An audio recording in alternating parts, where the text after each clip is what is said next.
Jeune, ne gâchez pas votre vie. Carmela, est-ce toi? Ah, oui, l'appel que tu as reçu était de moi.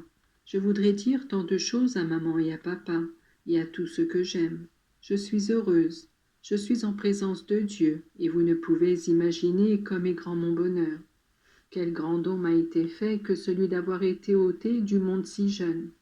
Comme je voudrais pouvoir dire à tous les jeunes, ne gâchez pas votre vie, aimez le Seigneur, faites du bien, accomplissez vos devoirs et priez, priez, car vous ne savez pas quand vous serez appelés.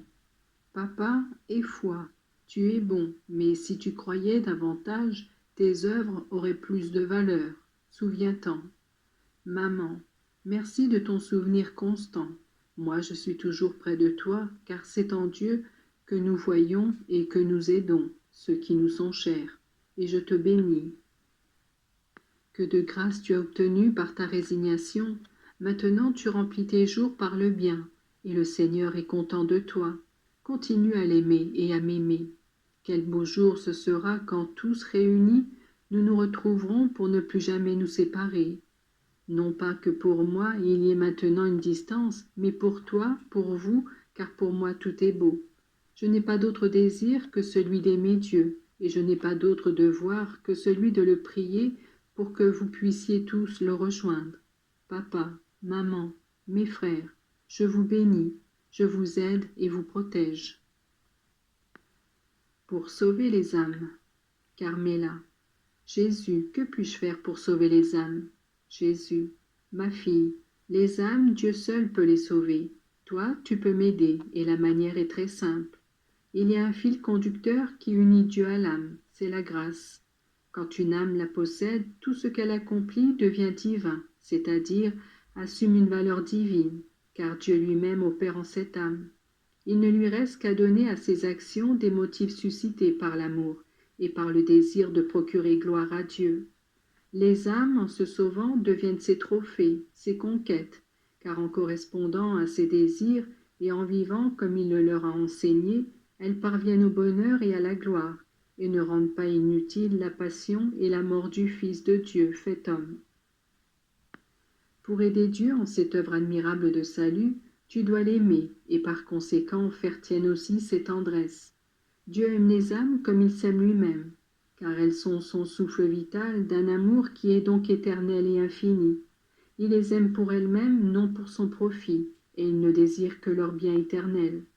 À son exemple et pour l'amour de lui, toi tu dois aimer les âmes comme tu aimes la tienne, de manière désintéressée pour l'amour de Dieu. Si tu aimes ainsi, tout devient facile. L'amour véritable ne connaît pas de mesure. Il est ingénieux et perspicace. Tout sert à celui qui aime. Toute suggestion ou bonne inspiration trouve en son cœur une résonance immédiate, sincère, empressée. À l'âme aimante, tu peux dire avec assurance « Aime et fais ce que tu veux ». Tout devient de l'or entre ses mains et dans son cœur. Tu me demandes ce que tu peux faire pour m'aider à sauver les âmes. Aime et fais tout ce que te dicte ton cœur. Prière, action et sacrifice, offre tout dans ce but avec la certitude que rien ne sera perdu et que tu atteindras ton but et le mien. Tu t'intéresses plus particulièrement à quelques personnes? Moi aussi, je m'intéresse à elles. Parle-moi d'elles avec insistance, avec amour. Parle-moi de tes larmes par tes petits et grands sacrifices, par l'offrande de mes mérites, de mon sang, des larmes de ma maman, par l'offrande de toute ta vie. Je te promets que tes désirs de salut seront réalisés. N'en fixe jamais les dates, car celles-ci sont dans l'esprit de Dieu. Toi, prie, offre et souffre, et surtout aime, et laisse-moi faire le reste. S'il y a des âmes qui vivent auprès de toi et te font souffrir, accepte et offre ces souffrances au Père, en union avec les miennes. Rends toujours le bien pour le mal, vainque par l'amour la méchanceté, la rébellion et tout autre défaut. Sois toujours bonne avec les autres plus qu'avec toi-même, et toujours des jugements bienveillants envers tout le monde. Sème l'amour, ce qui revient à dire porte Dieu partout. Porte-le et garde-le en toi-même par la grâce et distribue-le par la charité. Ne doute jamais de la puissance et de la sagesse de Dieu dans la direction de son plan de salut. Quand tout semble perdu, il y a tout à espérer. L'œuvre de la rédemption qui a commencé au calvaire se perpétue dans le monde et continuera jusqu'à la fin de ce monde. M'aider dans cette œuvre est un devoir et c'est une tâche très précieuse et divine. Rappelle-toi toujours que Dieu, qui a créé le monde sans l'aide de l'homme, ne sauve pas l'homme sans la contribution de ce dernier, au moins par la contribution de sa bonne volonté. Il faut vouloir se sauver, et à ceux auxquels manque cette volonté, il faut l'obtenir par tous les moyens dont je t'ai parlé.